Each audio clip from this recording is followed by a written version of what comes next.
Radio recordings allegedly belonging to an attempted hijacking of Burkina Faso President Ibrahim Traoré's private aircraft at 12,000 meters altitude have shocked international intelligence circles. How did this extraordinary operation take place? Who planned it? And more importantly, why did it fail? Some experts describe this event as the boldest intelligence operation of the 21st century, while others call it the first serious move of new generation hybrid warfare in Africa. According to intelligence experts, this was one of the riskiest and most complex operations of the post-Cold War era. On the morning of April 7th at exactly 5:43, the presidential aircraft took off from Burkina Faso's capital Ouagadougou for a routine diplomatic visit to Moscow.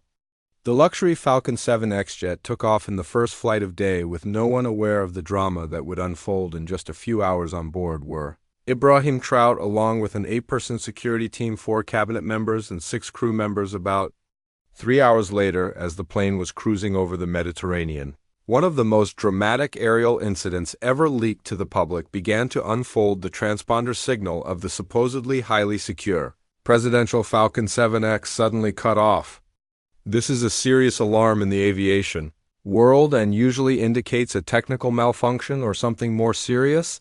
Then the plane's route inexplicably changed northward, ignoring all calls from air traffic controllers. The aircraft abandoned its normal altitude and climbed to 12,000 meters within minutes. This sudden altitude change was highly unusual for passenger aircraft and was a maneuver that pushed the technical limits of the plane. At this point, a genuine aircraft hijacking situation was underway. This is Alpha Charlie Lima 9007. Mayday, mayday, mayday. Unauthorized personnel in the cockpit.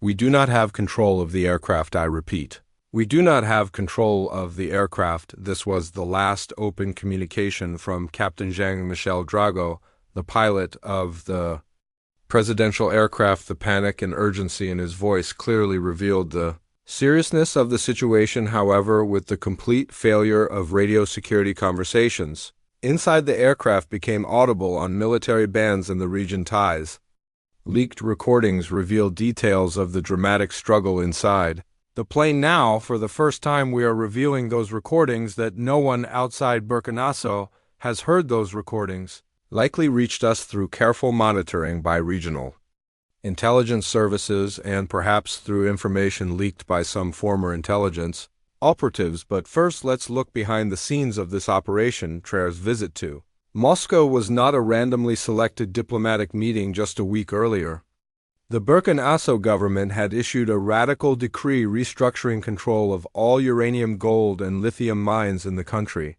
This decree was a direct blow to the economic interests of France, the former colonial power in the region. The new regulation changed the ownership structure of mining operations, gave the state more control rights, and redefined the operating conditions for foreign companies in Moscow. A comprehensive agreement was planned to be signed with the Russian company Rosatom for the exploitation of Burkina Faso's uranium resources. According to African security expert Dr. Ahmed Moussa, this agreement had the potential to completely change the power balance in West Africa. It was a development that could break France's nuclear raw material monopoly in its former colonies. Moreover, it was a strategic move with not only economic but also geopolitical consequences, strengthening Russia's presence in Africa while potentially reducing Western influence. So what exactly happened on the plane? The leaked recordings give us the answer to this question, though some points still remain in the dark. According to the leaked radio recordings, a conflict began in the cockpit about 14 minutes after the plane reached an altitude of 12,000 meters. During this time, the aircraft had covered EPROXIMATLY 260 kilometers and was now completely in international airspace. In the recordings, the voice of Captain Mark Zongo from the security team can be heard. 2 people entered the cockpit. The pilots are resisting. The captain is wounded. His condition is critical. The co-pilot is trying to control the aircraft. We need static, urgent intervention required. Then the tense voice of Nicholas Bamogo to Special Security Chief. The president is safe. Locked in cabin C. We heard one of the attackers speaking French. I repeat, one of the attackers speaks French. No information about the other one. They appear professional, using non-standard military equipment. At this point, there is a silence of 3 minutes and 17 seconds in the recordings. What happened during this time is unknown, but subsequent conversations suggest a violent confrontation took place on the plane. Afterward, sounds from the cockpit indicate a chaotic struggle. The voice of co-pilot André Cabré. External interference with the aircraft systems. Autopilot is disabled. I've switched to manual control, trying to maintain altitude stability. Cabin pressure is changing, likely due to interference with the cockpit door. Then, a surprising development: 2 F-16 fighter jets have appeared on the radar screen 3 miles away and approaching, one positioned on the right, one on the left. Cannot verify their identity if systems are disabled. Brief silence. There's a radio call from the jet's Falcon 7X. Immediately change your course to 270 and descent to 10.0 meters. If you don't comply, there will be intervention. Who did these jets belong to? The recordings don't clearly state this, but about a minute later, a loud explosion is heard from inside the plane and communication between the cockpit and cabin is cut off, according to international aviation security expert Martin Reynolds. This sound recording likely indicates the forced opening of the cockpit door. Cockpit doors in modern presidential aircraft are equipped with military-grade security systems and are very difficult to open from the outside under normal conditions. As per security protocols for presidential aircraft, all communication systems of the plane automatically shut down in such a situation for the next 8 minutes only. Static noise is heard in the recordings. This period likely represents the most intense moments of the ongoing conflict inside the aircraft. As understood from radar records, the plane changed its route several times during this period and experienced serious altitude fluctuations. Then another voice from TRO's security team reconnects. Alpha Charlie Lima 9007. Situation under control. 2 attackers have been neutralized. The president is safe, but Captain Arago is severely injured, needs urgent medical attention. We are heading to Algeria. It's the nearest safe harbor. How this intervention occurred is not clear from the recordings. However, according to security analyst Colonel Jean Zongo, Troy's aircraft had a special security system found only in the aircraft of the U.S. and Russian presidents. This system, provided by Russia under anti-terrorism measures, includes special traps and counter measures that activate in case of a hijacking attempt. Such systems typically include hidden compartments, special weapons, and emergency training for the presidential team. So who were the mysterious fighter jets that appeared beside the plane? The answer to this question points to the darkest aspect of the incident, according to leaked information from NATO radars controlling international airspace over the Mediterranean. No official military flight activity was recorded in the area at that time. This situation suggests that the jets in question either used stealth technology to minimize radar visibility or deliberately turned off their transponder signals. However, it is known that 2 FA-18 Super Hornet fighter jets took off from the U.S. Sigonella Naval Air Station in Sicily, Italy, due to an unidentified aerial threat. Moreover, according to sources close to the Burkina Faso government, these jets locked their targeting radars onto the Falcon 7X. Instead of helping the security team that had regained control of the plane, this information strengthens the suspicion that the jets were there to control the aircraft or shoot it down if necessary. But just at this moment, another jet coming from the northeast, identified in the recordings as Bogey 3, got involved in the incident. In military aviation terminology, Bogey is used to identify an unidentified aircraft. According to leaked recordings, this third plane was a Russian-made Su-27 fighter jet coming from Syrian airspace. This jet, likely taking off from Russia's Meme airbase in Syria, may have been involved in the situation during its patrol duties over the Mediterranean. Richard Sullivan, president of the International Aviation Safety Association, says, if these details are accurate, we're facing a very dangerous equation here. We're talking about a direct confrontation between NATO and Russian elements over the Mediterranean. Such an encounter would rarely happen even during the Cold War and has the potential to cause serious international tensions. While the Russian Ministry of Defense made no statement on the matter, NATO officials shared no information beyond routine patrol activities in the region.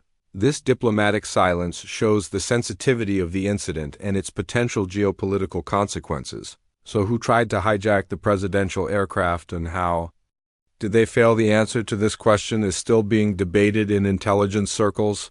The leaked recordings show that the aircraft hijacking attempt was an extremely professional operation, according to a high-ranking official of the Burkina Faso intelligence service. The attackers' knowledge of the Falcon 7X's special security protocols indicates they had inside support. Such information is known only to high-level security officials and the plane's technical team. The sophistication of the operation suggests a serious intelligence service behind it. According to unofficial information, the attackers did not board the plane as passengers, so how did they get in? Intelligence analyst Maria Hernandez says they most likely entered the plane disguised as technical personnel.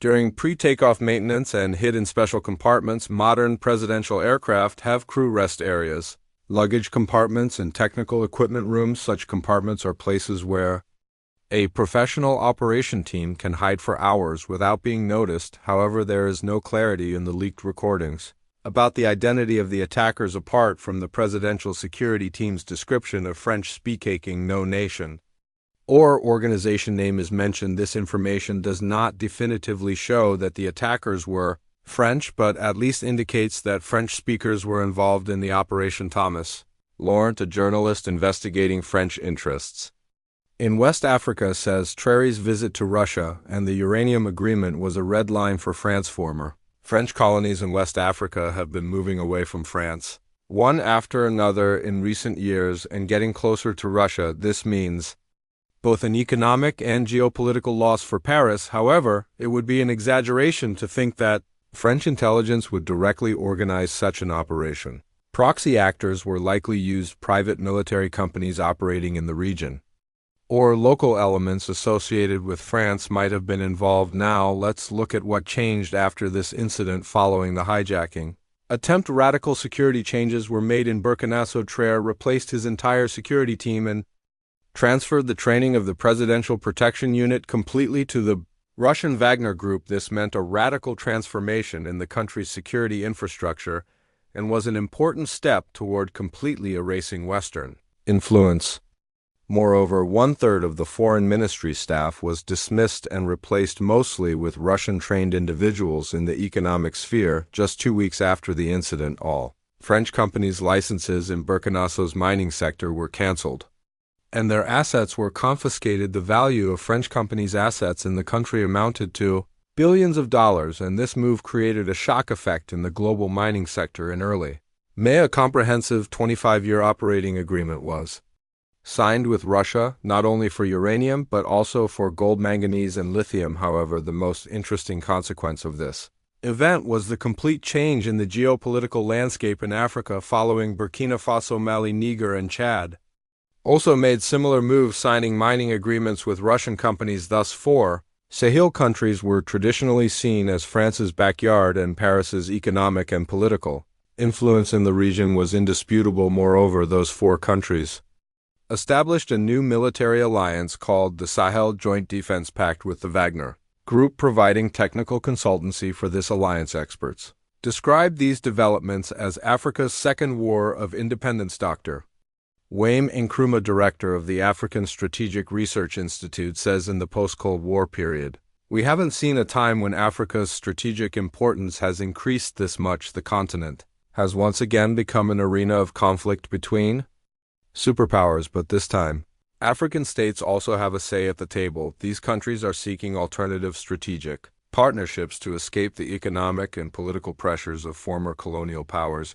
Countries like Russia, China, and Turkey are competing to fill this gap in Africa." Perhaps the most interesting aspect of this dramatic aircraft hijacking attempt was Traoré's sharp statement immediately after the incident. In his speech on national television, he said, "Those who covered Africa's resources should know that they can neither intimidate us nor change our decisions. Our destiny will be written by the hands of African peoples. No external power can influence our decisions anymore. We are a sovereign state and will act in accordance with our own interests."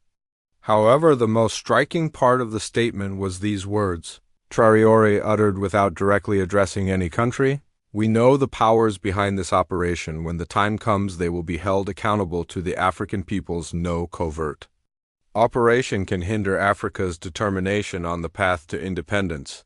Not all details of this event have emerged, yet the leaked radio recordings are probably just the tip of the iceberg, but one thing is certain: the attempted hijacking of Burkina Faso President Ibrahim Traoré's aircraft at 12,000 meters altitude has gone down in history as one of the most striking intelligence operations of the 21st century. This event is a striking indicator of how power balances in Africa are changing and how the continent is once again becoming the center of struggle between superpowers.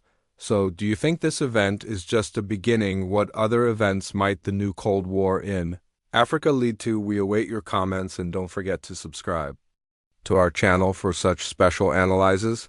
According to the latest information we've obtained from special sources, Captain Arago survived despite his serious injuries and is currently receiving treatment in Moscow. Russian doctors announced that the captain's condition is stable and he is expected to fully recover within a few weeks. It was also announced that Traoré will make all his future overseas trips on a Russian-made special aircraft. This aircraft is said to be a modified version of the Il-96 model used by the Russian president and will be equipped with top-level security systems. But perhaps the real question is, what happened to the two attackers who were neutralized in the hijacking attempt? There is no information about this in official records. Were they detained, or did they lose their lives during the incident, or were they rescued by another intelligence service? The answers to these questions will likely remain mysterious for a long time in the dark corridors of the intelligence world. Some secrets remain hidden forever.